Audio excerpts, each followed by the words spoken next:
Hey there, and welcome to episode 2 of my Storytime series. As you know, this series was supposed to be a regular, but people loved it, it seems.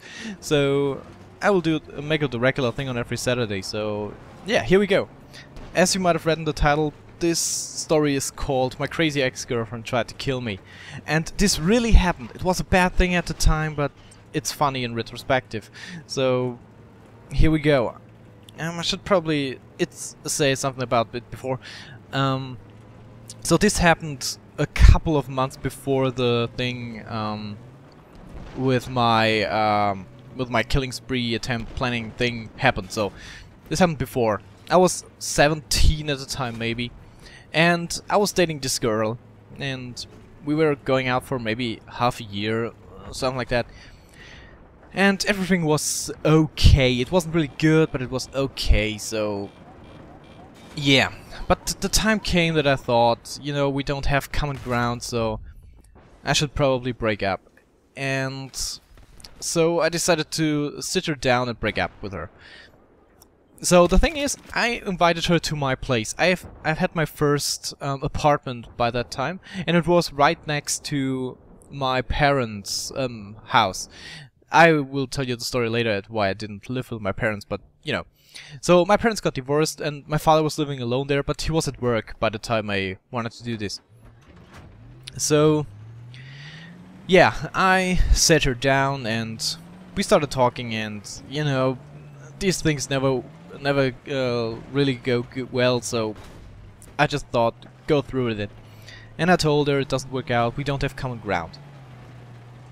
So at first she was silent, but all of a sudden she just started screaming at me, and she was like, oh my god, you never loved me, you just used me, you know, the hard things like you just wanted to fuck me, you know, stuff like that. It was totally ridiculous. I just told her we don't have common interests and stuff like that. But she was so mad, and she thought I was cheating on her and stuff like that. And I totally didn't know what to do. So I tried to calm her down, but it really didn't work, so I just told her to go. I said, come on, let's get out of here and just calm yourself down and stuff like that.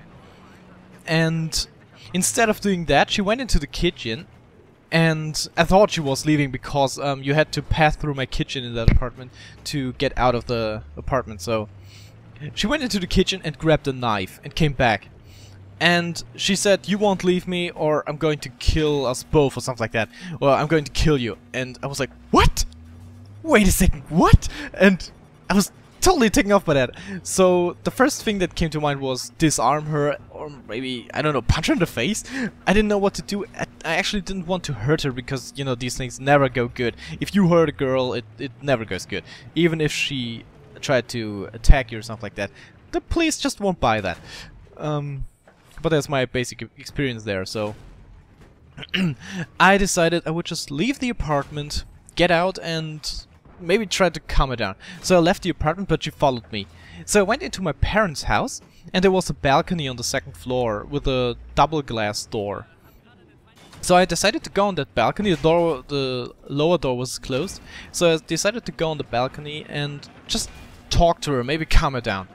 And when I arrived at the balcony and started talking, she took her cell phone and wrote an SMS. I didn't know to who she wrote the to who she wrote the SMS, and she tried to call the person, but the person didn't answer. So I thought, okay, that was weird, but I didn't think too much about it. A couple of seconds later, she took the cell phone again and said, if I don't change my mind and come down and stuff like that, she will call the police and tell them that I tried to rape her. And I was like, what? What in the name of the Lord? Come on! But she actually took the cell phone, dialed, it's 110 here in Germany, and it started ringing. She actually put it on speaker, I don't know why, but she put it on speaker, and it rang 2 times, and then her phone went dead because she didn't charge the what's it called? The cell. She didn't charge it, so her battery was dead. And yeah, she tried to reactivate the cell phone, but it didn't work, and I was kind of glad for that. So I was standing there and I was like, come on, calm down, and you can't call the cops, and you can't tell them I was trying to rape you. That's totally bullshit. But she said, yeah, I will tell them that. Calm down, or I'm going to kill myself and stuff like that.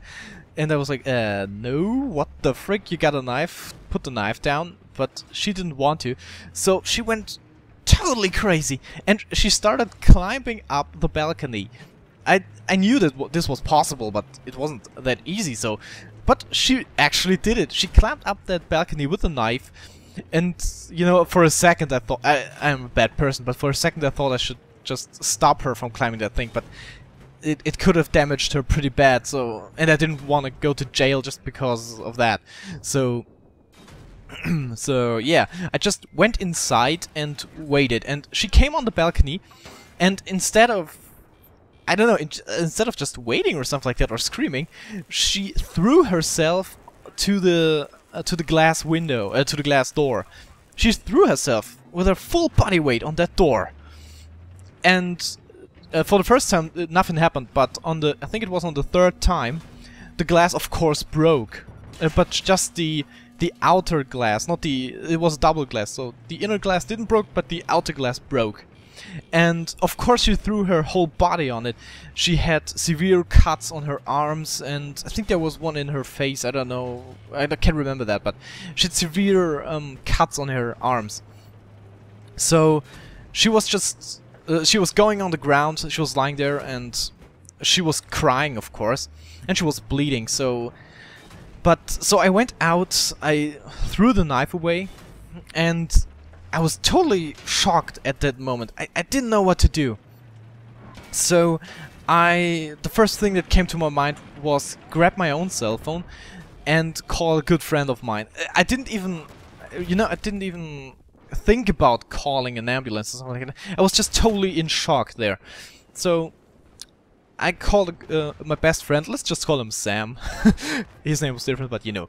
So I called Sam, and within I think 2 or 3 minutes, he lived only 1 street away, so within a couple of minutes he was there. He looked at the situation, he called an ambulance, and yeah, but this isn't the end of the story, it gets better. That's unbelievable. So the ambulance came, it took her away, it took me with them because I don't know, it just was, or no, they didn't actually. My friend Sam, he drove me to the hospital, and we arrived there, and of course the hospital called the cops because, you know, it looked like some kind of, you know, it didn't look like an accident, and it was an accident, you know. So the cops came in, and of course they questioned me for what happened. Did you throw her on that window? Did you... I don't know. And she wasn't able to speak at that moment. She was just, you know, her mind just went blank because of the incident. And yeah, so I was there questioned by the cops, and... But then the doctor came out, and he told them that the how do I put that? That the art of the come on, damn it! That from the looks of it, it didn't look like they were inflicted by another person. So her wounds weren't inflicted by another person. So, and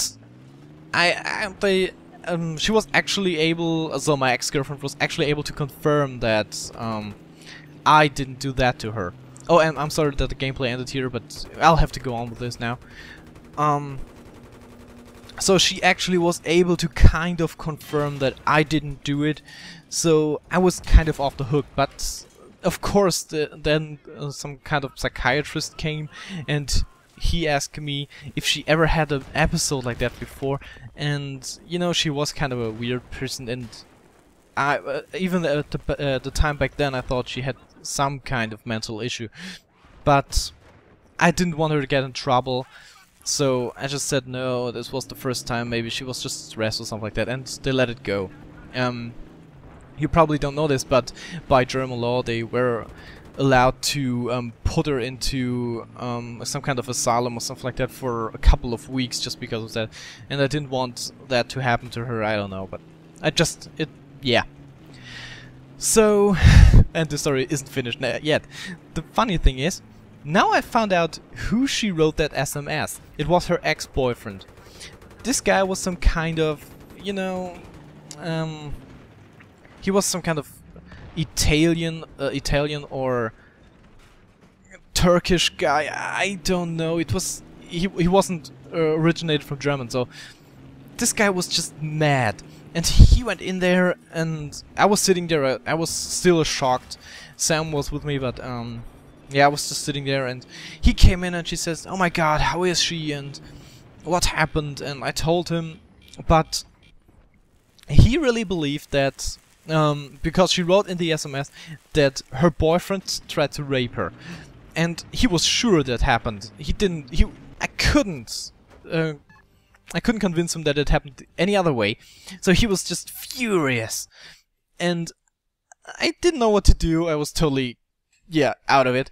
So, but the thing is, he didn't know that I was her boyfriend. He had never met me before, and I have never met him before. He hadn't seen pictures or stuff like that. So he was just going on like, I will find this guy and I will kill him. I will beat his freaking ass. And I was just sitting there so, yeah, but he's actually kind of a nice guy. I know him. And I was like, yeah, he isn't a nice guy. I'm going to kill him. And, you know, I'm just sitting there totally shocked, and I'm thinking, oh my God, I'm going to die if he finds out that I'm her boyfriend. And, oh my God. But, yeah, he didn't find out. He actually talked to her, but she just said that I was a neighbor because she knew this guy would probably hurt me pretty bad. So, in the end, everything went good, but we broke up shortly after that, very shortly after that. And damn, this was just a hard story, you know? Oh my God, I thought I would die on that day, kind of. Yeah, so I hope you enjoyed this story.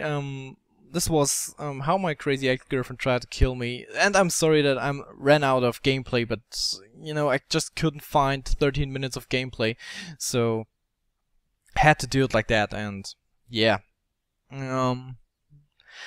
so I hope you enjoyed this story, and please leave a comment, leave a rating for this, and subscribe if you like the story. There will be more stories. They may not be always that funny, but you know. So yeah, as I said, that was it for this week, and we'll see us next week hopefully. And yeah, I'm Lost Link, signing out.